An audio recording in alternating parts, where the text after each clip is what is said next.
Rights group Sakeliga is calling for national government's intervention in the troubled Ditsobotla Municipality. The organisation is threatening legal action against President Cyril Ramaphosa and some ministers over what it says is a collapse of the embattled municipality. Government has until the 15th of August to respond to the organisation's demands. For more on this, I'm joined by Cooperative Governance and Traditional Affairs Minister Velenkosini Hlabisa. Minister, appreciate your time. Thanks for speaking to us. Now, the Northwest provincial government has demonstrably failed in its constitutional duty to intervene and fix Ditsobotla. Your department is now the last line of defence. What is your immediate concrete plan to ensure that municipal employees who haven't been paid or receive their salaries and that basic services like water and electricity are restored? Good afternoon, Hugo, as well as the viewers of Newzroom Afrika. Indeed, Ditsobotla Municipality is always in the public space for not good reasons, but for bad reasons. We have been in close contacts with the provincial government.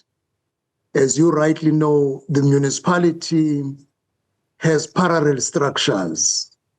There are two mayors, there are two speakers, which is not good for service delivery. As a government at a national level, on Tuesday next week, the matter of Ditsobotla is going to serve before the cabinet committee. We are going to present a proposal for the national government intervention in terms of Section 139, subsection 7, and the following Tuesday, the matter will be serving before cabinet, and I'm confident that the cabinet is going to approve the intervention by the national government to bring order and stability in that embattled municipality. Now, business group Sakeliga is threatening to seek personal cost orders against you and your colleagues for what they say is failing to act. How do you respond to this accusation the national executive is in gross violation of its constitutional duties, according to them? My brother, we understand the frustration of the business people in the area. There are processes. The national government cannot simply override the provincial government and intervene. The provincial government has indicated to the national government that they have done all it takes and they are requesting the intervention of the national government. That is why then we are intervening. I don't think we will reach a stage of litigations between us and the business people.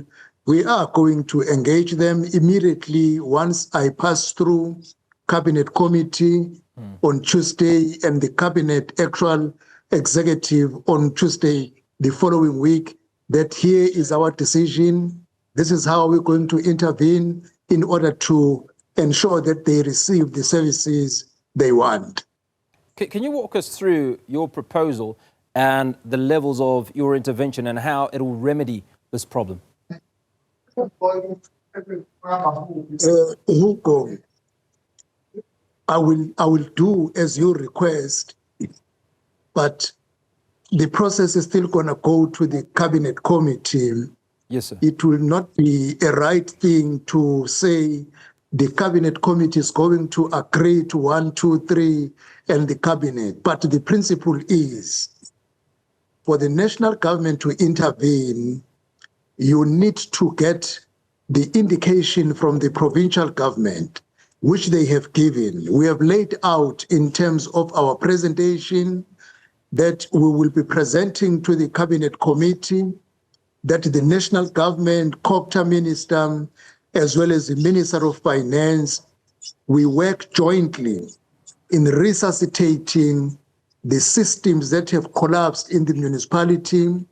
We will deploy specialized teams in terms of administration, as well as also in terms of finance management. I'm sure you know, Hugo, that there are 10 councillors who were dismissed by their political party. I think that is going to lessen the problem, because if we have two mayors, you will not be able to intervene successfully, because there will be two political figures within the council. And if there are two speakers, so now the intervention of dismissing the 10 councillors is going to be a solution, which is also going to give an opportunity to the residents to re-elect councillors who will put their interest first in council other than their personal issues.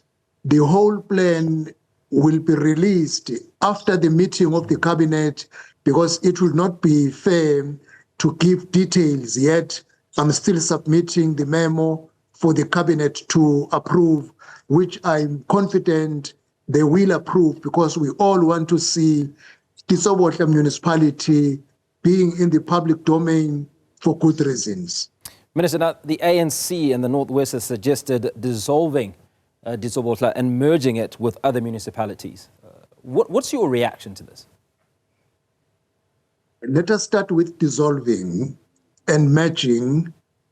That process cannot happen even next year, because the Demarcations Board has finalized the issue of boundaries, redetermination. It can only happen in 2031, and it can be because the review of the white paper is going to modify some municipalities.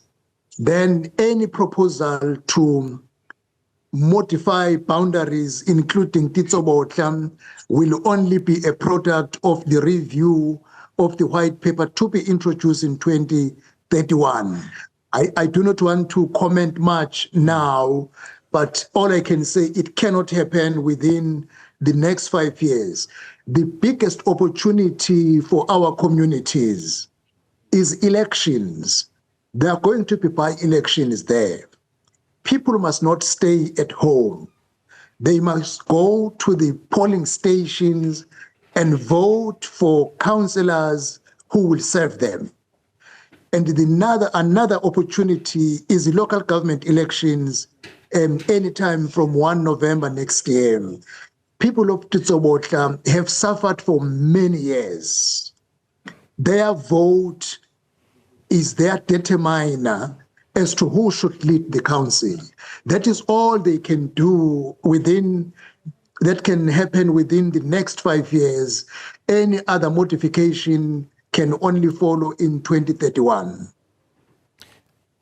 I'm going to focus a little bit, Minister. Have you received correspondence from the DA or whistleblowers from Mogalakwena asking your department to investigate allegations of corruption there? We may not be precise in terms of name, but from time to time, I do receive letters from various councillors. And what I do, because the spheres of government, you cannot just simply interfere. When I get a whistleblower raising an issue about allegations of corruption in a provincial government, I write a letter to the MEC and say, please investigate. If it is in a local government space, I also write a letter to MEC, can you please investigate this matter in this municipality? I can only act if the MEC, having written to him or her, doesn't respond over a certain period. I make a follow-up, there is no response. It is only then that the national minister can intervene. Yes, there are a number of letters I've sent to various MECs, including the MEC of Gauteng, to investigate certain issues. It may only be the name in terms of the municipality you are referring to, because I receive many and refer many. Cooperative Governance and Traditional Affairs Minister Velenkosini Hlabisa. Sir, appreciate your time. Thank you so much for speaking to us and unpacking those issues around Ditsobotla Municipality. And he says he's writing to Cabinet and will expect some response in the next couple of weeks on the new action plan.